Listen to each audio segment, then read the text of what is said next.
Shalom, hari ini mari kita bersama-sama mengalami janji Tuhan di dalam kehidupan kita. 1 Tawarik pasal 26 ayat 1-32. Para penunggu pintu dan para pejabat lain di antara orang Lewi. Tentang rombongan para penunggu pintu dari orang Korah ialah Meselemia bin Kore dari keturunan Ebiasaf. Meselemia mempunyai anak-anak yakni Zakaria anak sulung, Yediel anak yang kedua, Zebaja anak yang ketiga, Yadniel anak yang keempat, Elam anak yang kelima, Yohanan anak yang keenam, Elioenai anak yang ketujuh. Obed Edom mempunyai anak-anak yakni Semaya anak sulung, Yozabat anak yang kedua, Yoah anak yang ketiga, Sakar anak yang keempat, Netaniel anak yang kelima, Amiel anak yang keenam, Isakar anak yang ketujuh, dan Peuletai anak yang kedelapan. Sebab Allah telah memberkati dia. Bagi Semaya anak Obed Edom itu lahir anak-anak. Mereka memegang pemerintahan di antara puak mereka, sebab mereka itu adalah pahlawan-pahlawan yang gagah perkasa. Anak-anak Semaya ialah Otni, Refael, Obed, dan Elzabad, serta saudara-saudaranya yakni Elihu dan Semekya, orang-orang gagah perkasa. Mereka sekalian adalah dari keturunan Obed Edom, yakni mereka sendiri, anak-anak mereka dan saudara-saudara mereka, masing-masing orang yang gagah perkasa, cakap untuk pekerjaan itu. 62 orang jumlahnya dari Obed Edom. Dan Meselemia mempunyai 18 orang anak dan saudara, orang-orang yang gagah perkasa. Hosa dari Bani Merari mempunyai anak-anak yakni Zimri, seorang kepala, sebab sekalipun ia bukan anak sulung, tetapi ayahnya mengangkat dia menjadi kepala. Hilkia anak yang kedua, Tebalia anak yang ketiga, dan Zakaria anak yang keempat. Semua anak dan saudara Hosa itu ada 13 orang. Rombongan-rombongan para penunggu pintu itu yang dibagi menurut kepala kaum mempunyai tugas melayani di rumah Tuhan, sama seperti saudara-saudara sesuku mereka. Untuk setiap pintu gerbang mereka membuang undi menurut puak-puak mereka, baik puak yang kecil maupun puak yang besar.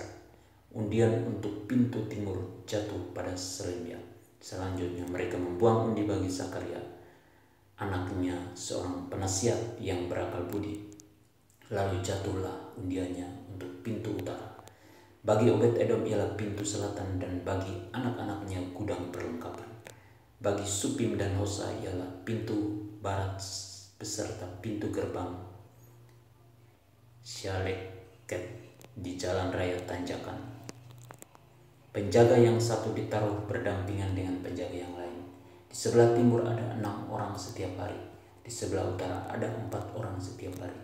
Di sebelah selatan ada 4 orang setiap hari. Tetapi pada gudang perlengkapan selalu ada 2 orang. Pada Parbar di sebelah barat 4 orang di jalan raya, dan 2 orang pada Parbar. Itulah rombongan-rombongan para penunggu pintu dari Bani Korah dan dari Bani Merari, orang-orang Lewi, saudara-saudara sesuku mereka, yang mengawasi perbendaharaan rumah Allah dan yang mengawasi perbendaharaan barang-barang kudus. Bani Ladan yakni keturunan Gerson melalui Ladan mempunyai orang-orang Yehiel sebagai kepala puak. Keturunan Yehiel yakni Zetam dan Yoel, saudaranya mengawasi perbendaharaan rumah Tuhan.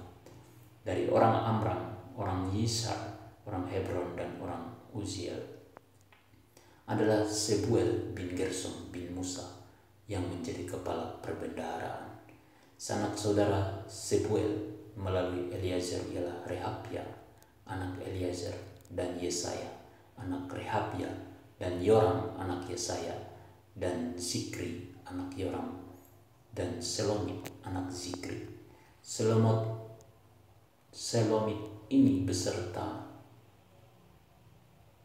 sanak saudaranya mengawasi perbendaharaan barang-barang kudus yang telah dikuduskan oleh Raja Daud dan oleh para kepala puak dan para pemimpin pasukan 1.000 dan pasukan 100 dan para panglima. Mereka telah menguduskannya dari rampasan perang untuk menyemarakan rumah Tuhan. Juga segala yang dikuduskan oleh Samuel pelihat itu, oleh Saul bin Kis, oleh Abner bin Ner, dan oleh Yoab anak Seruya. Ya, segala barang yang dikuduskan ada di bawah pengawasan Selomit beserta sanak saudaranya. Dari orang Yishar adalah Kenanya beserta anak-anaknya yang diserahi tugas luar di Israel, yaitu menjadi pengatur dan hakim. Dari orang Hebron adalah Hasabya beserta sanak saudaranya, orang-orang gagah perkasa 1.700 orang jumlahnya, yang diserahi urusan pemerintahan Israel di sebelah barat sungai Yordan dalam segala urusan untuk Tuhan dan segala pekerjaan untuk raja. Dari orang Hebron ialah Yeria yang menjadi kepala.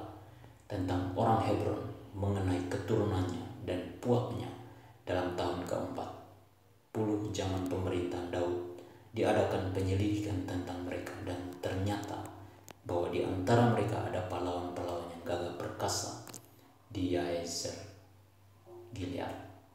Sanak saudara Yeria, orang-orang yang gagah perkasa, kepala-kepala puak, ada 2.700 orang. Mereka itu diangkat Raja Daud mengawasi orang Ruben, orang Gad, dan suku Manasye yang setengah itu dalam segala perkara untuk Allah dan segala perkara untuk raja. Perintah Tuhan. Sekecil apapun pelayanan atau tugas yang sudah dipercayakan kepada kita, kita harus melakukannya dengan sungguh-sungguh. Janji Tuhan hari ini, yaitu Tuhan akan memberkati kita dan akan mempercayakan perkara yang lebih besar kepada kita. Amin. Tuhan Yesus memberkati.